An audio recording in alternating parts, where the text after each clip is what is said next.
Rent कारींचे audit जाला. रोखड्योच नव्यो SOPs लागू जातल्यो. एसओपीज लागू जातकीच रेंट कार व्यवसाय स्ट्रीमलायन्ड आनी सुटसुटीत जातलो म्हण वाहतूक मंत्री मोविनाची म्हायती. We are going to do a audit which we have done and then the process of streamlining and new SOPs आमी करपाचे आसा. पूण तांचेर एक्शन कितें जातलें काय एक्शन कितें आसा? सगळे स्ट्रीमलायन्स आनी स्मूथ जातले. पंचायतीच्या कॅरिंग कॅपॅसिटी विशीं मोविन कितें म्हणटा तें आयकात. First of all you have to appoint the agency to do that. Different panchayats, there is a different landscape everywhere. So that it is in the process. It will take some time, but it has to be done.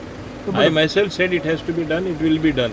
Now, some panchayats are trying to do it on their own. So we have asked for information. Based on that, we will be taking a call. No, but will you tell by that time? Will you tell the panchayat, Baba, itli permission dita boy तेजेर halt कर or something like that? See, permission आमी दिना तुम्ही permission. दिना, तुका that's खबर fine, आहा but कोण can you permission give दिता तू तेंका विचार. हे म्हाका विचारनाका.